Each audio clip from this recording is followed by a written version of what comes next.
Okay, so I tried to get the just essence of this question out because I thought I had 2 days, but I don't, because tomorrow is Shir Klali on Yom Tov Sheni. So, but this is the last issue here, and then I'm very excited. Once after Sukkot, we will be starting Bava Basra. Yay! We will be actually starting our Masechta, and then you should rely on your Gemaras more as things go.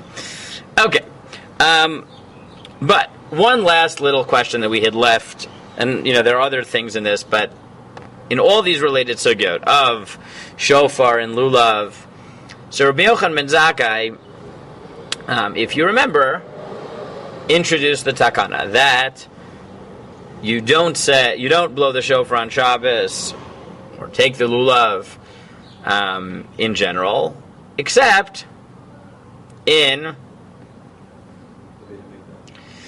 Mikdash Gvulin that we talked about, and then there was an expansion in the Mishnah, if you remember, to Yavne, right? To Yavne, and the question becomes, well, what is Yavne? Is it only Yavne? Is it other Beit Din? And that's the question that I want to take up. Okay. No one brought their actual Gemara, you just relied on this. Okay, fine.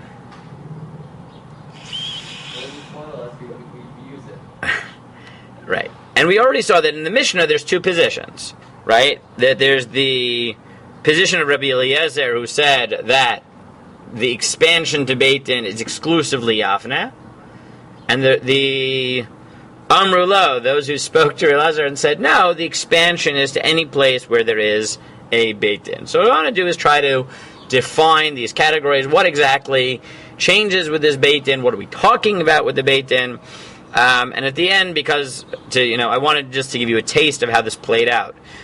When there was an actual machlokas, I gave you just the summary from Panini Halacha. As I mentioned, the full extension. You want to read the whole history of the case in the 50s where they started blowing shofar in Yerushalayim. You can read the 2 chapters in Ir HaKodesh V'Hamukudash by Rav Kaczynski and Chelik Gimel, Siman Chaf and Chaf Aleph. It's not exactly the easiest Hebrew in the world. It's like 20, 30 pages. I figured half a page was more manageable. Though I did enjoy the full treatment. It's fascinating. Okay, so let's start with the Rif. Okay, so let's do bios again. Who's the Rif? When is it? Right. What does Al-Fasi mean? No, from Fez. Al-Fasi is from Fez, of Fez. What? Fez meaning, where's Fez? Morocco. Very good. Right. Very good. So when does he live? You are off by like half a millennium, man. About half a... When you look it up, you'll remember it. Someone look it up. You have phones, look it up. No. Ezra's much closer, yes.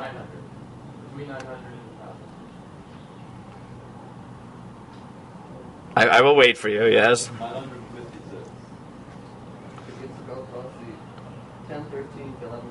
There you go. Right, he's 1000s, right? He's the 11th century. Now, he is basically the father of Sephardi Psak. He writes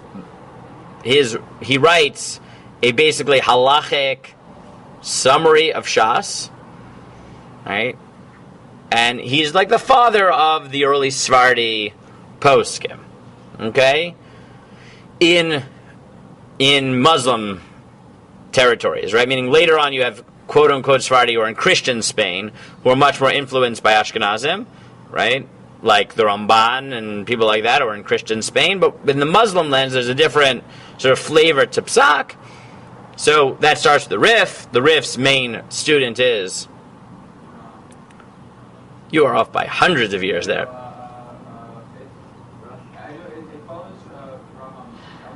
Very good. His great-grand Talmud is the Rambam, right? But before then, right, it's the Rif, Rav Yitzchak Fasi. His student is...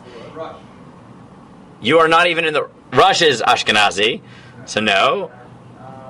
there is in yeshiva, she's known as the Rimigash. If you ask a good Teibani, he'll tell you Rabbi Yosef ibn Megaz, but the Rimigash, whose student is Maimon, whose son is Rav Moshe ben Maimon, also known as the Rambam. But the Rif is basically the Beit Midrash where the Rambam views his psak is coming from. Okay? So when the Beit Yosef chooses his three major poskim to determine his psak based on, they are the Rif, the Rambam, and the Rosh. And the reason that his psak is skewed is that the Rambam almost always follows the Rif. So you have pretty much said that you are almost always going to follow the Rambam / Rif because they usually agree. What? It's mostly to follow the Rambam, except when the Rambam is an outlier, so to follow the Rif. Yeah, something like that. It's the Rif and Rambam play very heavily, but they into his psak, obviously. Okay, so the Rif writes a halachic summary of Shas, and on this line he writes, who wants to take the Rif?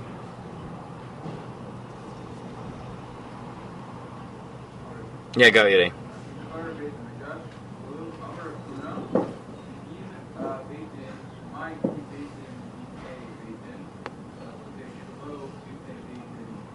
Right, so he summarizes the Gemara later on, which says that Bifnei Beitin means when they're in front of a Beitin, when there's a Beitin, yeah?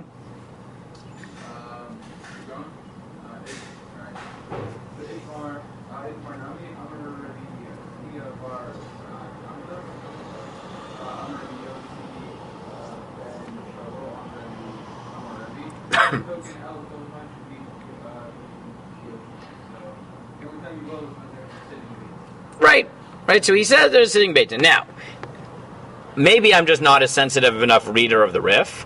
I read the Rif, and I saw nothing surprising at all, because he basically cited several positions from the Gemara. But the Ran, who's one of the commentaries on the Rif, already sees in the statements that he does quote, and those that what he chooses to quote, an indication of the Rif's position. I can't say I'm convinced, not convinced, I don't know. I'm not, this is often the problem with the Rambam also, right? Sometimes he'll quote the Gemara and people will say, aha, he quoted the Gemara and he didn't interpret it differently than everybody else, so he must mean something different. Maybe yes, maybe no, I don't know. But at any rate, the Rif quotes several of the statements from the Gemara. Now, before we read the Ran, we have to remember that how many types of Beitin are there? So there's the High Court. How many people are on the High Court? 71. Where do they sit? In the Lishkat HaGazit, which is right attached to the Beit HaMikdash. Correct. Now, what is their role in society? What? On what? Let's be. Haim Torah Shabbat Mehem Yotze Torah Yisrael. Right? They are many things together. They are the Supreme Court. They are the adjudicator of law, but they're also legislature. Right? They legislate. They are the representative of Torah in Klal Yisrael. They are, right? They are the Sanhedrin Gadol, Yosef Yerushalayim. They are fine.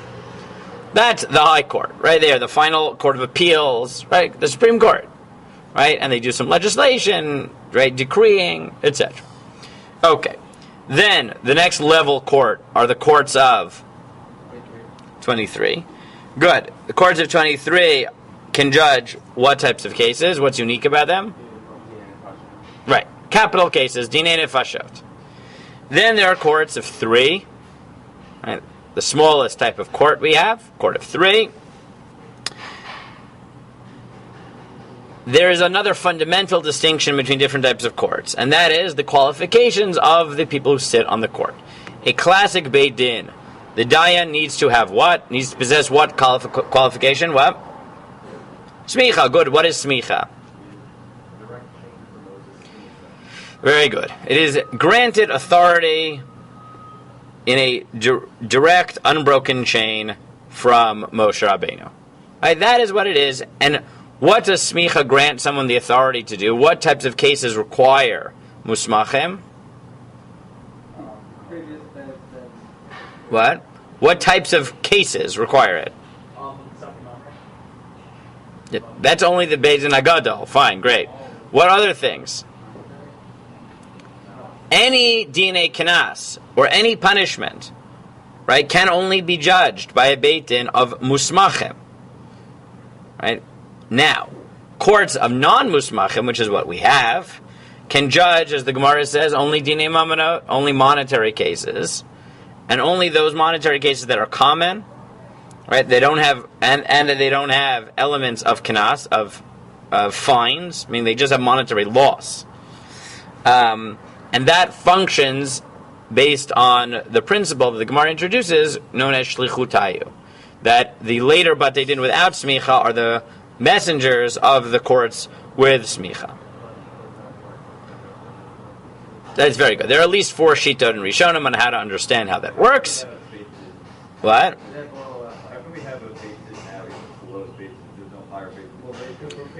Because we are the messengers of, and basically the reason is because otherwise society would cease to function. If you have no court system whatsoever, and that seems to be, at a very simple level, the logic behind the Gemara's limitation, right? Is that it needs to be monetary law and things which are common, right? Because things that are uncommon, society won't fall apart if we don't judge it. But if we, right, would really go for thousands of years without judging even the most basic monetary law, right, that would be a problem. Now, there are other types of courts. There's something called Zabla, right, which is short for an acronym for Ze Borer Lo Achad, V'Ze Borer Lo Achad, where it's a pop-up Beit Din, which doesn't necessarily have to be musmachim, where people just agree, right? And there's Kibel Alayu. A lot of modern Batei Din are just that. They're binding arbitration, essentially, right? Kibel Alayu, yeah.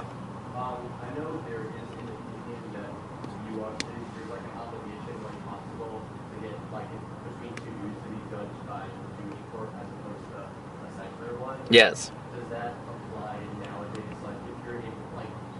Yes, probably. Because if the only purpose for continuing is that society doesn't fall apart.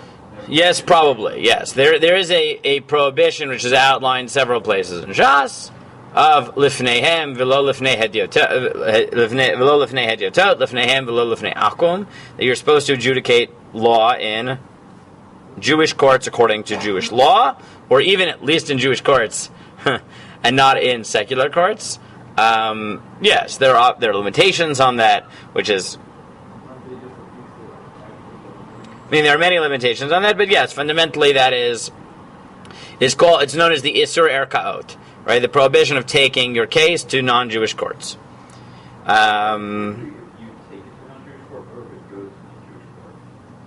Take it to non-Jewish court, meaning if a non-Jew sues you, right? You have a case with a non-Jew, you can go, right? But between 2 Jews, you're not supposed to take it.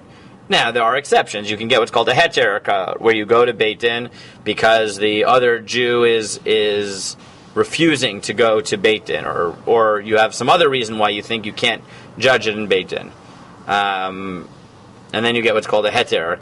But the sugya is a bit more complicated than that. Okay. What we have as smicha is not this smicha, right? Our smicha is what's known as a heter hara. All it means is that someone qualified says, yes, this person is knowledgeable enough to paskin on certain cases. That's all it is, right? That's what our smicha is. Okay, yeah. Well, the court that has smicha for 3 people. What can they judge on? So they can judge monetary law. They can judge kanas, right? If they're musmachim, they can judge kanas out, right? So they can judge certain things that require. What? Yes, if they're musmachim, yes. They're musmachim, yes. Yes. Okay. Good. So those are the factors that we're going to see in terms of defining this Beit Din for the purpose of this takana. Okay? And again, I tried to just give you really the tamtzit. I gave you 3 rishonim and that's it. Okay? We don't have so much time, so 3 rishonim should be hopefully what we can get through. So I gave you the Ran, I gave you the Rosh, I gave you the Rambam. Now the Ran. Who's the Ran? Very good. Rabbeinu Nisim. He is a late member of the Christian Spain Beit Midrash, the Ramban's Beit Midrash, right? Several generations later on, but that's his world. No, he's 200 years before the Abarbanel. Abarbanel is much later. Abarbanel is during the time of the expulsion, right? He is late 15th, early 16th century. The Ran is, I believe, 13th century. So he did not know of the Abarbanel. The Abarbanel probably knew about him. Okay? God, guys, you gotta get like a little bit of sense on history. Okay. But the Ran is one of the commentaries on the Rif. So, let us look at the Ran. Okay, so the Ran, what does the Ran write? Who wants to take the Ran? Yaakov, go ahead.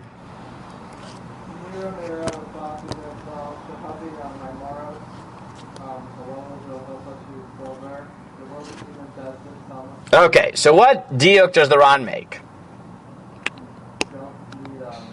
But first, how does he derive the diuk that he's about to make? From the fact that the Rif quotes it in his halachot. And what's the Rif's halachot? Practical law. So what does he say? The fact that the Rif quotes these halachot and doesn't qualify them, and he's a book of practical law, what does the Ran derive from that, imply from that? That it's halacha that might be relevant in the time of the Rif. And what's critical about the time of the Rif, Yaakov? There is no smicha.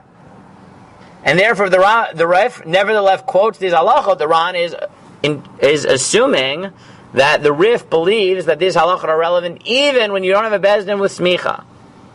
Right? We haven't had a bezdin with smicha in a very long time, with the possible blip in the 16th century, where we may have. In one of the most exciting historical episodes that we have, right? Right, we know what happens in the 16th century. What? So in the 16th, there is a halacha in the Rambam, where the Rambam suggests that if kol chachmei Eretz Yisrael, if all the sages of Israel get together, they can reignite smicha, even though smicha died, 1,500 years ago, or so.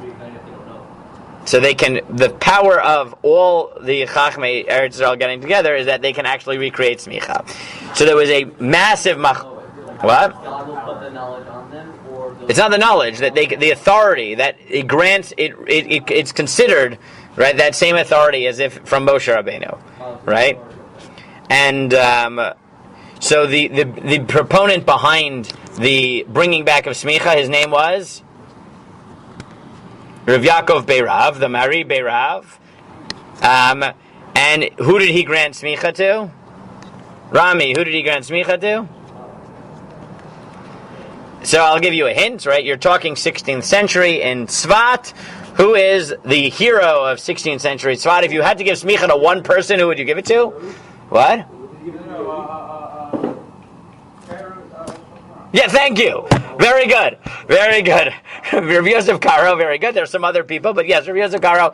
And there are people who claim that the Rav Yosef Karo's nickname, which is Maran, right, which is just our master, is acronym for Morenu, Rabbeinu, Nismach, our teacher, our master, who had smicha. But the problem is that Mari Beirav, writes a letter to, there are two main centers of Talmidei Chachamim in Israel. One is in Tzfat and the other is Yerushalayim. He writes a letter to the leaders of the rabbinic community in Yerushalayim, who are the Maharal Bach, right, and Yaakov Chazan, and they are not so happy. They claim that this is wrong, and they say that even according to Mari Beirav, it's wrong because the Rambam says you can only bring back smicha if you have all of Chachmei Yisrael, and the Maharal Bach says, look, I'm against it, so it doesn't work, right? I'm also one of the Chachmei Yisrael. It becomes a very, very big fight. It not just like they write endless tshuvot to each other, which they do. The Maharal Bach's tshuva is endless, beyond endless. I once copied it in just font 12 into Word, like single-spaced, and it was over 100 pages long. It is an endless tshuva, but it gets really bad. They also telling each other the government, and they end up having to flee the country. It's a really bad situation. Before, like, I thought he was just like a friendly, like. No. This is not friendly in any way, shape, or form. It's not just that it's unfriendly and that the rhetoric gets very, very harsh. Is that they actually telling each other the government and drive each other out of the country. It's really not a good situation. But that was the big time when they tried to bring back smicha. They happened again in the 50s. And in the 1950s, they tried to bring back smicha. That didn't get off the ground too much. What? It's a big question. Who would count? What is it called? Who knows? But anyways, this is what happened. Fine. But the Ran assumes, going back to what Yaakov was reading, that since the Rif quotes this, it must be that the Rif believed that you don't need musmachim. Okay? You don't need musmachim. Good. So let's continue. V'nir'eh. So now he says, yeah.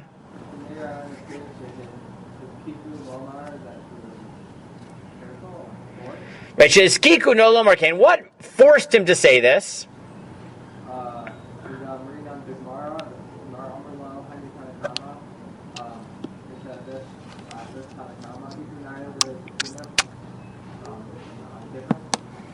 Right, the Gemara had said, yeah.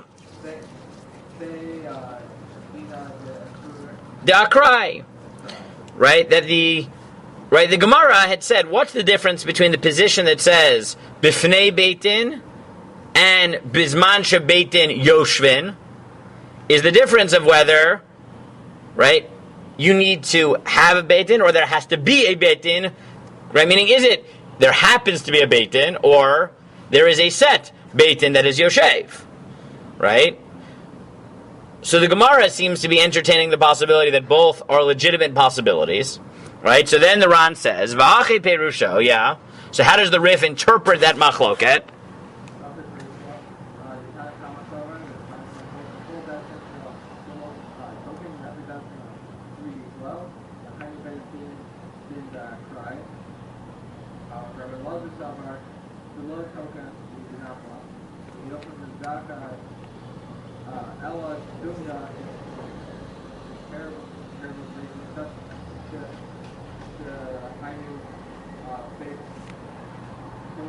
Beit Havad. Right? So he says the Rif believes that there is a machloket. That the Tanakama holds that it's even a Beit Din Da'akrai of 3, meaning even a pop-up Beit Din of 3 people. And Rabbi Eliezer thinks, what do you need? Not just a set one. A centralized Beit Din. He's all the way at the other extreme. Right? A centralized Beit Din. Why? Yaakov, because what does he think the model is? It's Yavne, which is itself what? Right, which is, because it's replacing the Beit HaMikdash, right? The Sanhedrin, the Beit HaMikdash. Because if you remember, we talked about this last week already, right? That the standard by Lulav seems to have been Mikdash. The standard by Shofar, there's the Rambam Ziyuk, seems to be Beit Din. Right? And therefore, Eliezer thinks that Shofar, what it requires is the seat of the Supreme Court. And therefore, it's Yavne, it's whatever is the equivalent of that. Right? The top court. But the Tanakama disagrees. All the way to the other extreme and thinks even a pop-up court. Okay? Any top court, there's only a court of 23, that would not just have to be strictly a court. So it doesn't seem to have to be 71, right? It doesn't say 71. He says the court, right? That's all it has to be, as the court, right? The Beit Havad, where the rabbinic center, the hub of Talmud scholarship and rabbinic judicial proceedings. So does that if there are two courts of 23 people, then it would either be or it would So according to Eliezer, it's only one. It has to be the Beit Havad. So if they're both equal, Then presumably there isn't a Beit Havad, right? That undermines the notion of a Supreme Court. Yeah, Yaakov, continue.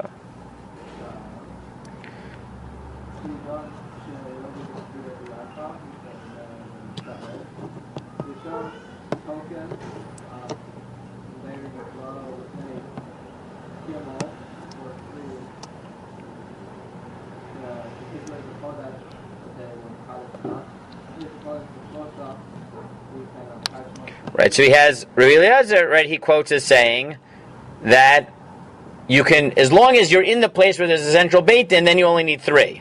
Right, and what do they respond to him?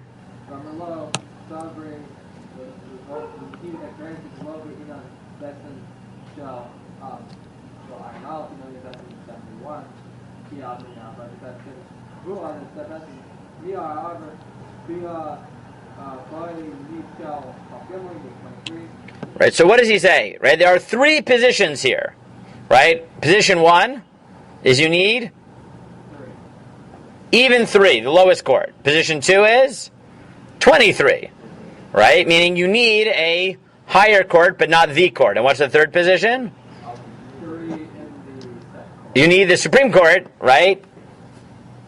Like you have in Yavne, right? Which apparently did have, according to him, 71. In Yavne had 71, right? So you basically have the whole range. You have either you need the Supreme Court, right? Or you need appeals courts, essentially, right? Second layer courts. Or you just need a functioning legal system, right? Even Beit Din of 3. Yeah. For the, if you say the Yavne one, that you're using the full one, does that mean that just at that place you can, or would it be that, like, they are stored at them? Right, so it sounds like you wouldn't need them all to be there, but if you're in Yavne and then there's a sitting Beit Din at that point in Yavne, that would be enough. But you have to be there, right? It's basically, right, you don't have this in America, but you do have this in Israel, right? That not every Supreme Court case needs to actually be heard by all the Supreme Court justices, right? That's not true in America, right? Every Supreme Court case must be heard by the court. Here, that's not true, right? You can have certain cases that make it to the Supreme Court that are heard by less justices. So something like that, right? Where you're in the place of the Supreme Court, that doesn't mean you necessarily need all of them sitting at the time when you blow the shofar.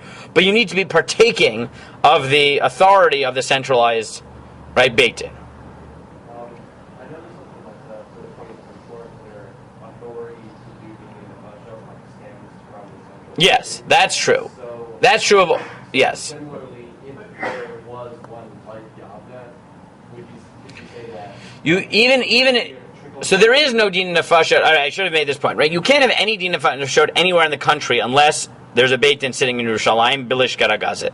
If they so much as move outside of Lishkat HaGazet, there can be no capital punishment anywhere in the country, right? But would the existence, impossible the existence of a central court would then allow Yes, the lesser courts to be a shofar? potentially, but it sounds like only there, right? It doesn't seem to require the existence of it. According to the Shita, they need smaller courts, right? But you basically have 3 positions here. And therefore, the Rif, but this is how the Ran reads the Rif, right?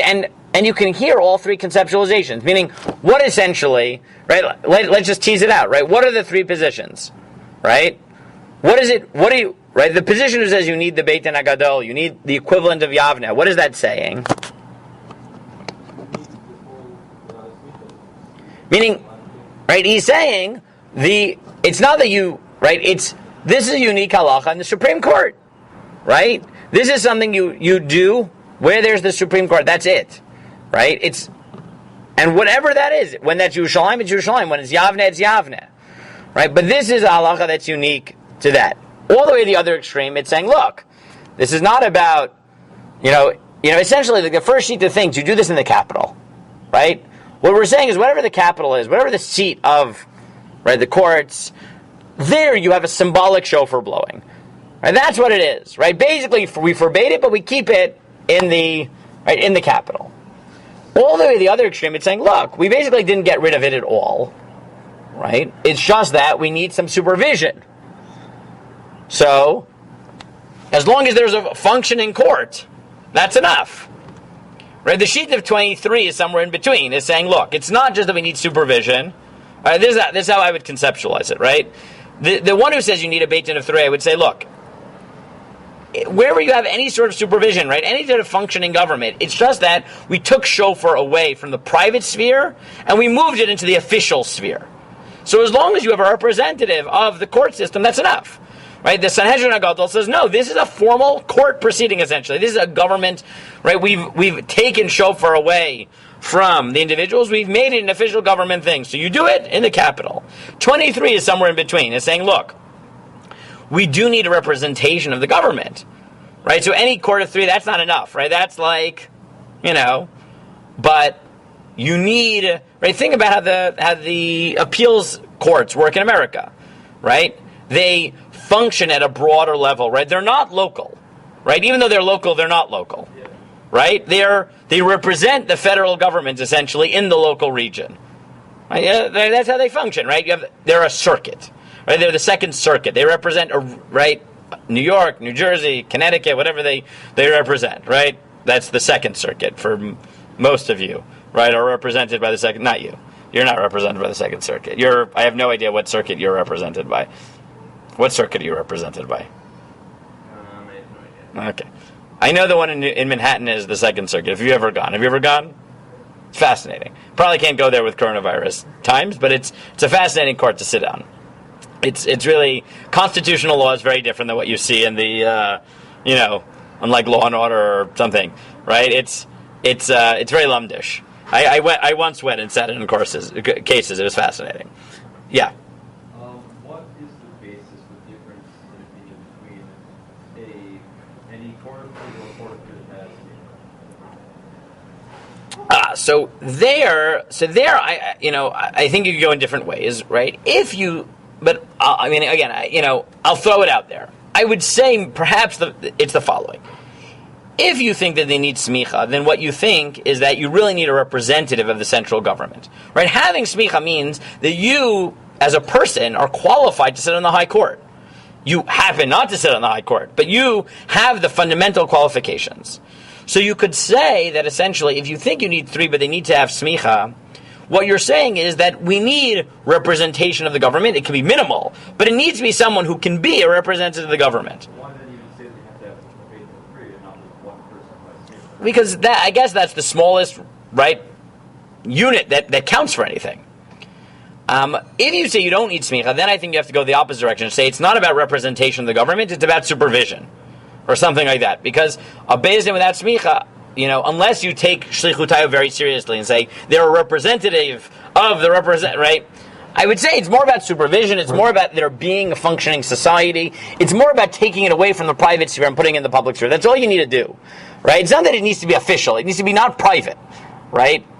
And that maybe a Beit Din of non-smuchim can accomplish. Maybe, right? Again, it's sort of hard to put your finger on these terms. So that's why I'm saying it's, I'm not convinced by the formulations I'm putting together. And it's not like the Rishonim are really forthcoming in that regard either, right? But this is what I would speculate is behind these. Yeah, Ezra.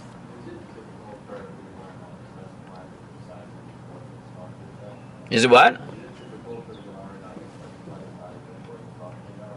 I mean, sometimes. I don't know.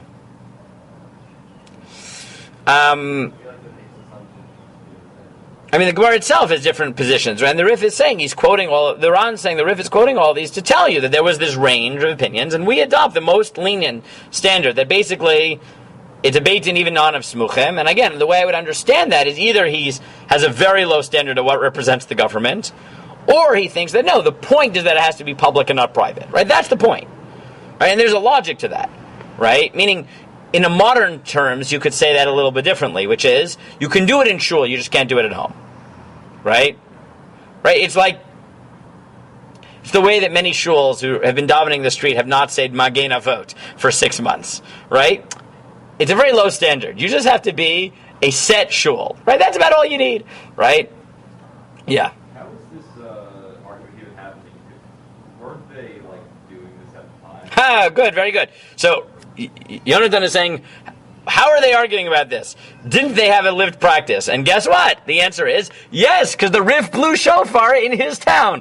So, yeah, there was a machlokas about what the practice was. So, no. The answer is no, there was not one practice and they were post-facto justifying it. As the Ron will tell you, the Rif held by what he said and blew shofar. So, nice try, but no. There was actually, sometimes I have that question. In this particular case, if you continue in the Rif, he says, "Lefi kach katav harif zal beilchotav dehadam Rav Huna ve'im Beit Din v'fnei Beit Din v'al zeh yisomech la'asot ma'aseh b'davar sheyotokim b'Beit Dino." He thought the lowest standard, and guess what? The Rif would get 3 people together and blow shofar in Fez.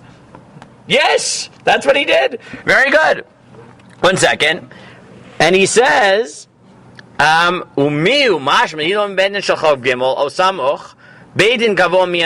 he says, but it does sound like there is a minimal standard, and that is, even if it is a beit din of 3, even non-smicha, it sounds like you need it to be a beit din kavua. Right? What's his hint? That the Gemara says Zman Beit Din. Only set courts have Zman Beit Din. Now this is a very minimal standard, but I think it makes sense. Right? To say that you can put up a pop-up 3 like you do for Atar Nidarem, right? There is like no standing to that at all. That is, right, even if you want to take my very loose standard, which is, it has to be public, not private. Right? We know that backyard minyanim, no matter how many people there are, right, the flavor is not, there's not permanence there. This is not established. Even if you say, well, lower the standards, it can be non-mushmachim and 3 people, right, there's still a difference between, right, it's the same reason that there's a difference. Why is it that you have a concept in America and Canada, right, more established in Canada than America, of a licensed arbitrator? What's a licensed arbitrator? You need a license to, right, get people to come to an agreement? And the answer is, yeah, there's still a difference between an ad hoc, like, look, I have a machloket with Yehonatan, so I say, Gavi, you figure it out, right? There's still a difference between that and saying there's someone whose job it is to just work out things not by legal standards, but to get people to agree and has some training in it. There's still a difference. And the Ran says nobody thinks that it's a pop-up based. No one's willing to say that.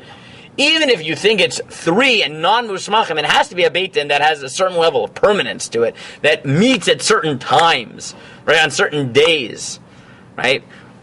The time that we really need this, by the way, is by chalitza. That ad hayom we do this, right? Chalitza, we do need a beit din that has hours, that has kviut. So, yes, the shoe thing. The shoe and spitting thing, yeah. That thing.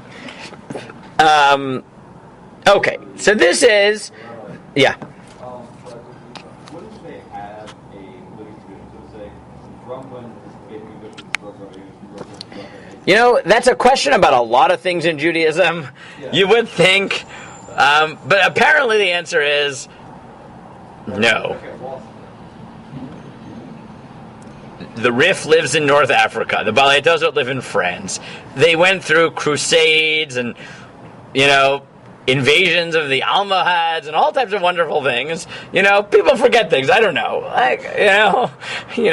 Look, when was the last time we had a Shabbat where the first day of Rosh Hashanah fell on Shabbat? How many years ago was it before this year? It was like 20 years. 10 years? It's been a while. I don't know. Right? You forget. How many of you even remember what we did last time? I don't remember when it was. Right? We had like 5, the calendar is weird. We had like a million times that Pesach started on a Wednesday night, right? Like, it has flukes, right? We didn't have a Rosh Hashanah Shechalei B'Shabbat in many years, right? So, if in between those years you happen to have a crusade, you might forget. I don't know, right?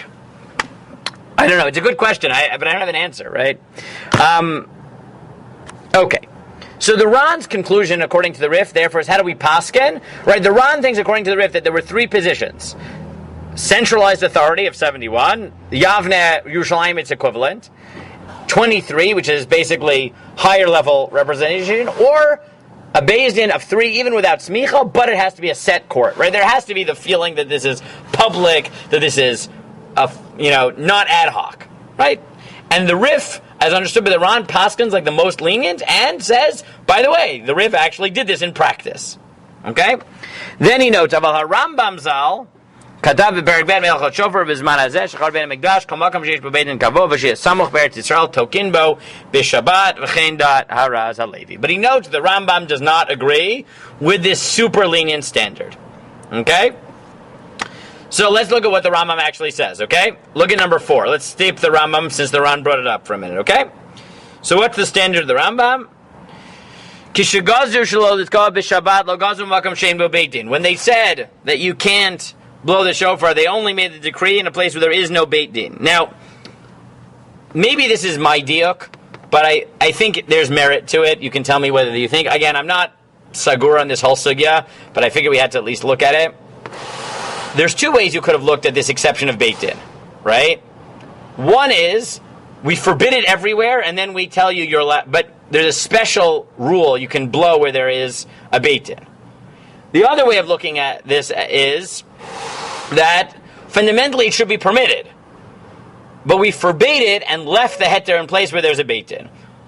In general, I would feel that the first formulation would end up being more restrictive, even though it doesn't necessarily have to be. Right? Meaning, if you think fundamentally we forbade it and then we granted the right to certain places to blow the shofar, not necessarily. You could say, okay, we granted the right and then we were very free in granting the right, but you would tend to think that that would be more limiting, whereas opposed to if you said, no, fundamentally it's permitted, right? And then we imposed the prohibition, but we left the standing heter in certain places, my tendency would be to think that you're more forthcoming in terms of the heter. Again, not necessarily. But the Rambam does seem to go out of his way to formulate it in the latter way, right? Which is, Kisha Gazru, when they made the Gzera, right? Lo Gazru el b'makom shein bo Beit Din. They didn't make the Gzera unless it's a place where there wasn't a Beit Din, right? That multiple qualifications, that formulation sounds like, according to him, look, like, it was really mutter, and when we imposed it, right, we imposed it only in places where there was not a Beit Din, and we left the heter as is. Right, where there is a Beit Din. That sort of tendency might explain why you would go for the more expansive position, that you don't need Yavne, right? Yavne makes it feel like, no, we forbid it everywhere, but special halacha, you have the Supreme Court, you're allowed to blow.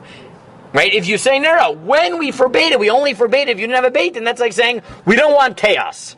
So as long as there was even the minimal standard of oversight, we were okay with it, right? That's sort of the feeling I get from the Rambam. I can't prove it, right?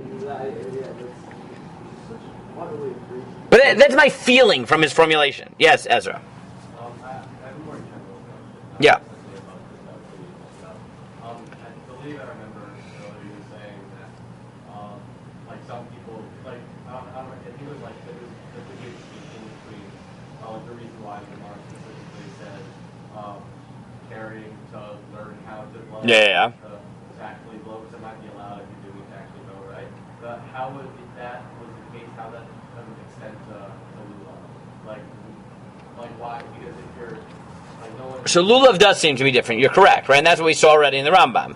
Is that this seems to be that as much as lulav and shofar are similar, this halacha seems to be more about the shofar halacha, because lulav seems to be more about mimicking mikdash as opposed to shofar, which is court dependent, right? You're right. They seem to be distinct in that regard. It doesn't easily flow over to shofar. It doesn't. To lulav, rather.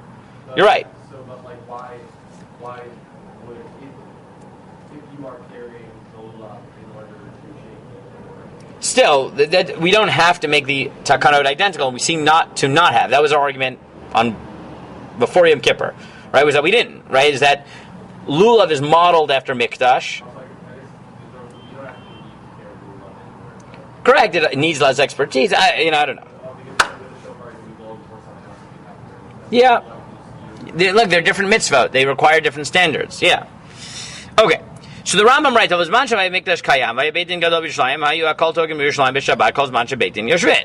when there was a Beit HaMikdash, so they only blew by the Yerushalayim. Fine. But halacha-theory, he says, but nowadays, shecharav Beit HaMikdash. Now there's no Beit HaMikdash. Kol makam sheish bo Beit Din kavua. As long as there's a Seit Beit Din, again, he takes most of the Rif, except according to the Ran, he didn't. Right, the way the Ran understands the Rif is the Rif didn't need smicha, but according to the Rambam, he did. V'hushi is samuch be'eretz Yisrael token b'Shabbat, and he needs 3, but it needs smicha. And here again, I think it divides.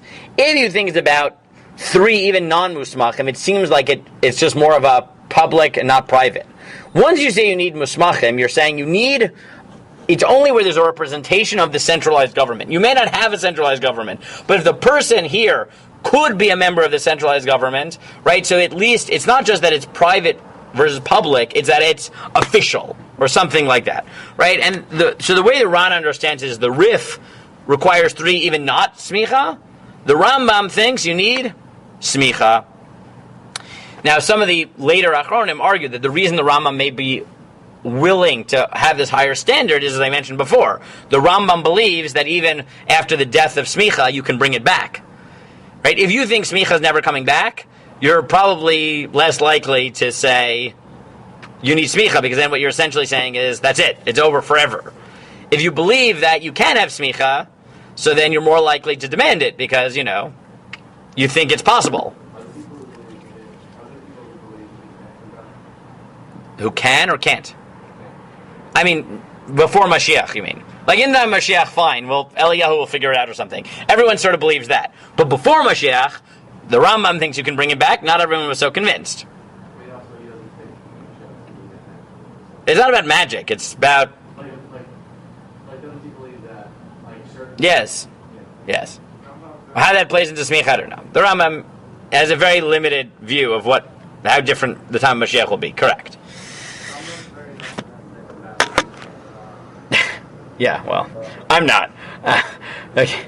Anyways,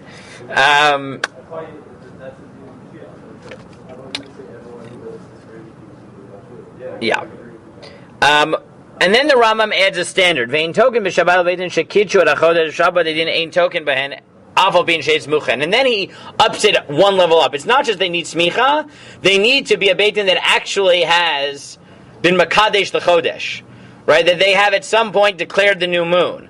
Now that seems to push it even more in the direction of, it's not just a public versus private, it's a official representation of the government. Right, meaning it needs to be a beis din of smuchen who is mekadesh the chodesh, meaning they've actually carried out certain centralized authority in practice. Aval chutz lebeit din ein token, but they don't do it outside of beit din, etc. V'lama token b'vnei beitim, v'nishe beitim's reason and v'levo token la'avir ha'shofar b'vnei b'shur rabim, shebeitim is mazhirin ha'amu modinotan. But here's where I'm not fully sold on all my formulations. Is that if you'd asked me, I would have said, look, if you say you can have a beitim even without smicha, I would say, what's the logic to that? And why public versus private? Because of what we said. Because we want to make sure you don't violate Shabbat. And as long as it's under some sort of official auspices, so you're not going to violate Shabbat. The problem is the Rambam goes out of his way to tell you it's not just a beit din. It's a sitting beit din with musmachim who've actually been mekadesh l'chodesh, which makes it sound like it's much more symbolic, right? It has to be an official government thing. And then what does he say in the last line of the halacha? That the reason you need to be in the beit din is because you need people who are going to make sure that people don't violate Shabbat practically. So I'm a little bit torn on the Rambam, because once you say that the reason you need a beit din is the way the Rambam says, is just you want to make sure that people don't violate Shabbat, so you need it to be under certain supervision, then what's the most likely position to adopt? The Rif, as understood by the Ran, is that I just need it to be that there's anybody in charge. Is the Rambam qualifying that as the only reason he's giving, or is that just a reason? So it could be our reason, but it's a little bit weird. I don't know. Maybe now it could be that the Rambam thinks, look, it's not enough because you can have amaratzim, right? Not every rabbi is going to be good at this. You need, it could be the Rambam thinks this for fundamental reasons, like Yehonatan implying that maybe he thinks it for two reasons. You need supervision, but you also need it to be represented by the government.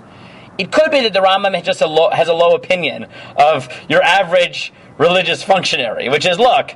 Which he might very well, which is that, look, just because a guy has, is a rabbinic authority, if he hasn't actually functioned in a governmental role, he may not be good either. He may not be qualified, or more sort of pragmatic. He may not have experience in enforcing laws. Right? There could be a pragmatic element, which is you could be, right, if you haven't actually run a court, you don't understand the practicalities of ensuring that people keep the rules, right? And if people know this, right? The difference between a guy right out of smicha and a guy who's been a practicing rabbi isn't just that the guy might be older and might be more knowledgeable. Is that, like, someone who's been a shul rabbi, he just has experience with getting people to do things, right? With making sure that things happen correctly, right? That you can always tell, right? The first time someone is like Masada Kedushin, right? After Smicha, he's never done it before. It's not just that he doesn't necessarily know the halachot.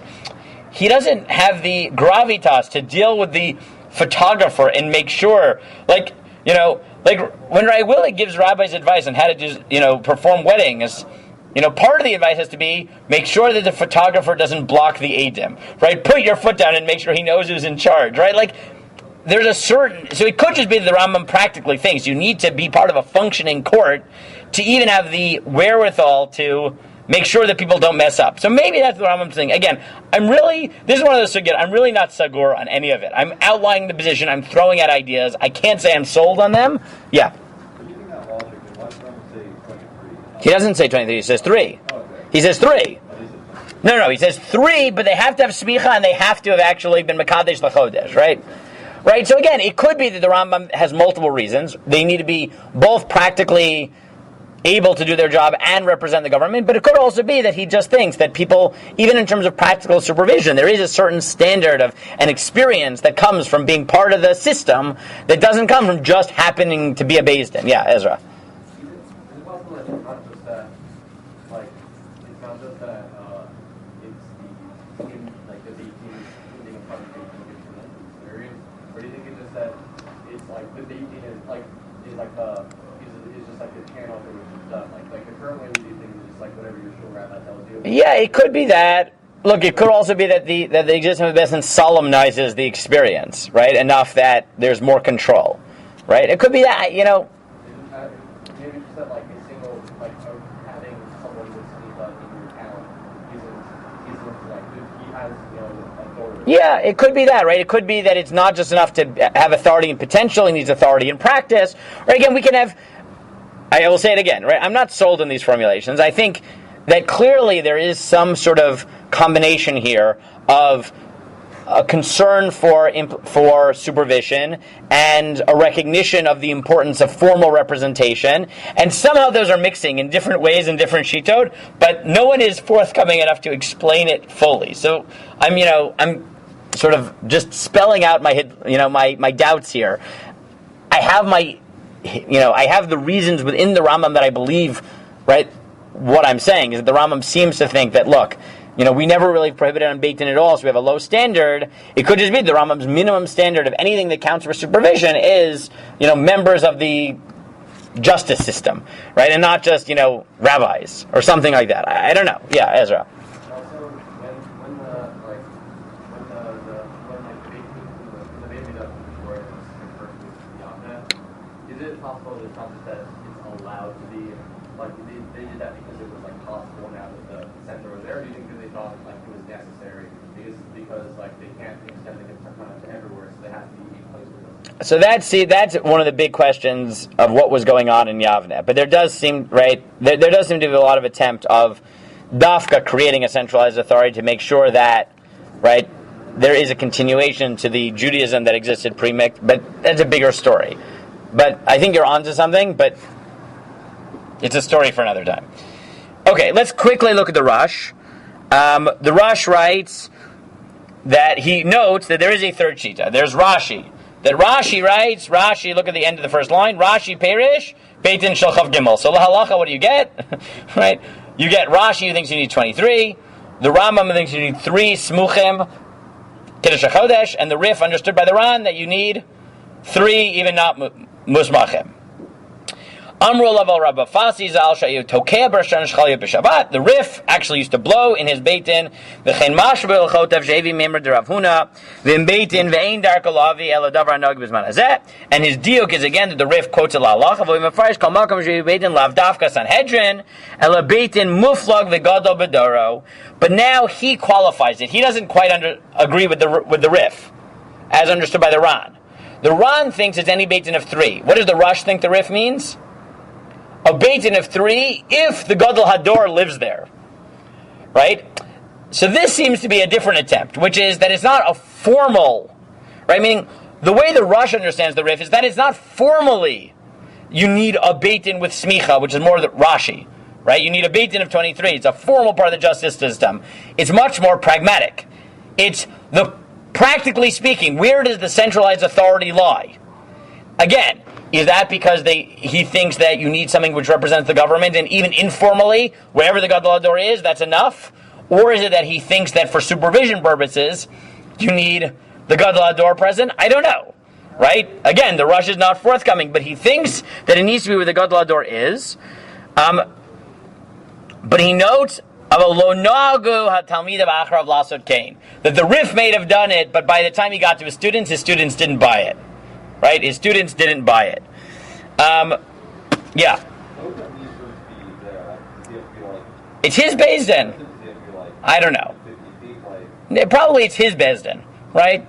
And the Rif was a Gadol Hador. So what do we have the halacha? We have Rashi thinks 23 smicha, right? For the Rif, Rashi it seems pretty clear. He thinks this is limited to like formal, right, parts of the court system. All the other extreme is the Ron according to the Rif, which is basically any court of 3. The Rush, and there I would say it seems to be that he thinks you just need, right, some sort of supervision. The Rush understands the Rif as 3 even without smicha, but with the Gadol Hador. Is that because he thinks for practical reasons you need supervision of Gadol Hador? Maybe. Or is it that the Rush conceptualized the Rif as no, you need a national hub, which when there is no smicha, what creates that gravitas is simply the Gadol Hador, right? That's just what it is. And then you have the Rambam, who seems practical, and yet thinks you need 3 with smicha. So either he thinks even practically you need formal members of Beis Din, or as Yehonatan implied, maybe he has like a dual standard. Yeah, Yehonatan. Why would Rashi and the Rambam differ? What do you mean, why do they differ? What? Like, why would Rashi say 23? So again, part of it could just be, that's what we read the Gemara. Part of it could be, as I said, it could be that he really thinks it needs to be, right? Why does 3 was enough? So again, in general, right, 23 is, so if you look at the Gemara in Sanhedrin Yud Zayin, you'll see that the Gemara says the minimum city that will have a Beis Din of 23, right, is a city of 120 people, because they'll have a Beis Din of 23, and they can have a replacement, and they can have a doctor, and they can have a lawyer. It seems like 23, a Beis Din of 23 was the Beit Din that only sat in real cities. Right? Anything less was like you lived in a town. But 23 is the Beit Din that sits in regional centers. Right? I think probably that's the logic that Rashi is thinking, right? That 23 needs a city because it needs a structure around it. That's not true of Beis Din of 3. So that could feed into it. Again, this sugya for me is very gray, right? I'm throwing out the factors. I don't know. The reason I want to do it, so let me just give me a minute and then I'll take the questions. I won't read it inside, right? But the reason I wanted to at least introduce it to you, even though I don't, normally some people would run away from sugyas where they don't really have firm conceptual ground. Like here, I'm throwing out my conceptual formulations. I don't have any firm conclusions. The reason I wanted to introduce it to you is just because, as I said, practically this became an issue because, again, the Pnei Halacha summarizes the positions, but if you just look at the second paragraph, he notes that Lifnei Kamei Shana Lachas Yerushalayim Eichel Libanot Ratzer Rabbi Akiva Yosef Schlesinger Liatzei Yerushalayim. Sorry, this was 100 years ago. This was before this state even. That Rabbi Akiva Yaakov Schlesinger, when Yerushalayim was being built, actually tried to institute this. And it's for Ato Aitasha Din Makrim is Man Veda Mikdash Kayam. What was his logic? That in the time of the Beit HaMikdash, so he had a few arguments. One is, maybe Yerushalayim is always unique. If you're actually in Yerushalayim. Right? The Yerushalayim is always mutter. That was his first svara. His second svara was, why does everyone have some shita in terms of when you're allowed to blow shofar on Shabbat? His argument is that that Chazal didn't want to get rid of blowing shofar on Shabbat entirely. So what do? Everyone's fighting to come up with some exception, but they agree there needs to be exceptions because otherwise, what would Chazal be doing? Getting rid of a mitzvah. So he had 2 arguments. 1, Yerushalayim was always unique. 2, is the whole point of this gzera and its limitations was to make sure that somewhere in the world shofar could be blown even on Shabbat. And there it says, and he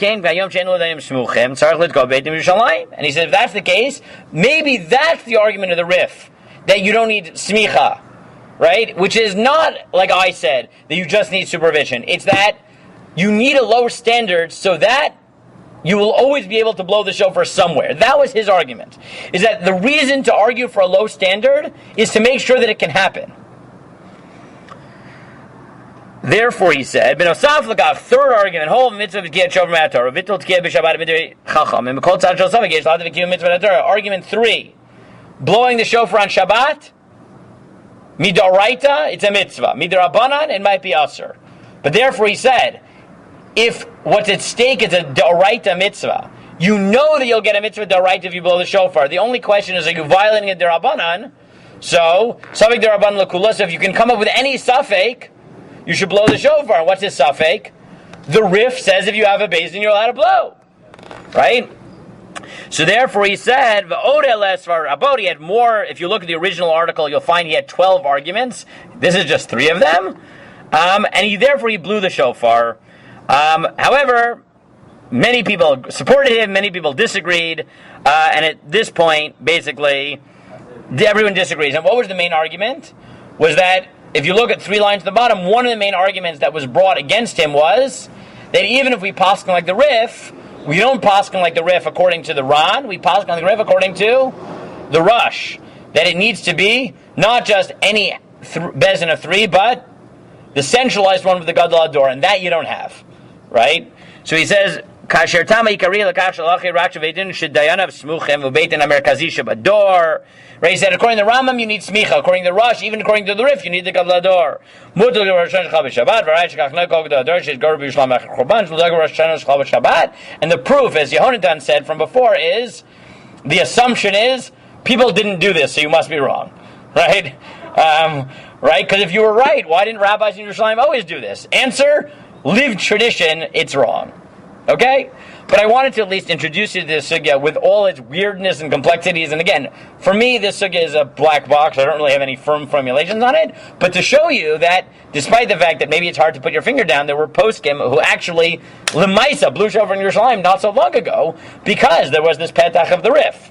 Okay, Ezra, Yaakov. So there's 2, like this is the Rebana, there's 2 of them, or there's 2 parts of it, right? There's the outer one, which is about the general, right? Well, in the Gemara, there's a machlokas whether that's the case, but it might be 2 or might be 1. Yeah. Wait, what? Right, in the Gemara you have the machlokas. Is it only Yavneh? Right, everyone agrees that in the Gemara you have a machlokas. Is it limited to Yavneh or is it other courts as well? It's just that everyone's assuming we paskin the more expansive position, and then they're arguing within the right. Everyone agrees there is one shita that you need Supreme Court. We don't. Everyone's assuming we don't paskin like that. Then the question is, what do we have? Rashi thinks 23, which seems to be like we don't need the Supreme Court, but you need regional courts, right, or something like that. And then you have the Rif. You have the Rambam, which is bezdin of 3 but musmachim. The Rif, according to the Ran, which is any bezdin of 3, it just has to be a set bezdin. And the Rif, according to the Rush, which is a set bezdin of 3 with the Gadol Ador. But the rush seems to be more like the rush, like his seems to be more parallel to Yavneh. Right, so that's what's funny about the Rif, is it the Rush? The Rush seems to be not willing to give up on the model of Yavneh, even when talking about a bezdin of 3 without smicha. There's something about the model of Yavneh, of it being about a centralized authority, that the Rush seems to want to maintain in his final form. I agree with you. I think that's true. Does he, like you said, everyone assumes that we hold the more expansive version, but would the Rush disagree with that? No, he agrees, because he says it's even without smicha, and 3, that's pretty expansive. But he doesn't. But wouldn't he? But if he holds that, He limits it in a certain other way. there is one place, whatever is the center of Judaism. Correct. It's interesting. What would the Rush think, though, of a bezdin of 23 of smuchim? It's not clear he disagrees with Rashi. He's just saying that, right? I mean, it could be that you could think you have either or. It's either I have a bezdin of 23 of smuchim, which is enough representation of the government. That's enough. Or I could have a bezdin of 3 where I have the Gadol Ador. So I could either have formal authority or functional authority, right? You could have a model where it's one or the other, right? I could hear that, right? So how do people deal with the argument of As I said, if you look in Iram Mekudash Chel Gimel Tshuva Chaf, you'll see he has 12 arguments and there are 12 responses. The fundamental argument is no, we need a centralized authority, and no one ever did it. So get over yourself. But where he says that you can't have whereas the rabbis. oh, they just say, then why is there the takana? For hundreds of years, no one blew the shofar at all. Apparently, no one else was worried about it. So why are you worried about it? But look, if you want, I gave you the summary. If you're interested, right, you can go on Hebrew books, right? Hebrew books. You can open up Ira Kodesh V'Hamikdash by Tukachinsky. You can open up and read all of Perek Chaf and all of Perek Chaf Aleph, right? Which is what I did, right? And after reading the whole thing, I said, if I give it to you, you guys will be overwhelmed because it's like 30 pages of complicated Hebrew. So I said, I'll give you a one-day summary, despite all the weirdness and complexity and lack of clarity I have in the sugya. I will at least introduce you to the possibilities so that you will understand why some poskim might have entertained the possibility you could do this Lamaisa. So I did it. I was Yotzei. I opened the sugya to you, and I admitted that not in not every sugya do I have very clear lumdish formulations. Chatasi. Okay, yeah.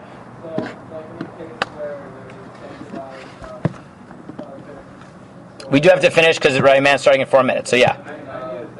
So yeah, go. Say it again.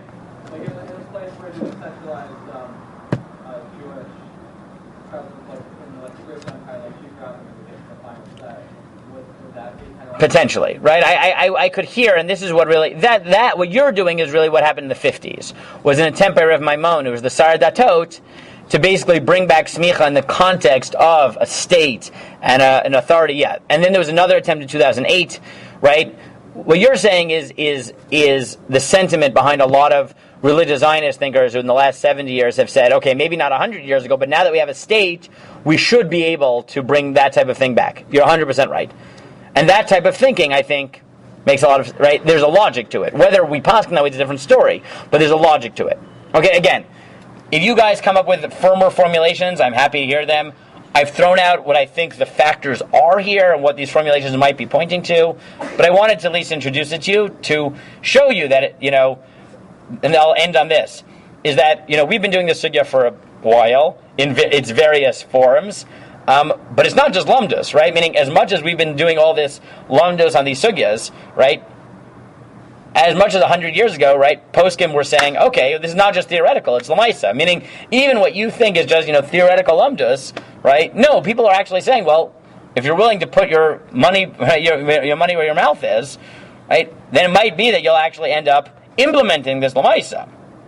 Right, and that's what I wanted to show you about this sugya, is that there was this actual attempt to do it, which hangs on like 50 different lumdish formulations.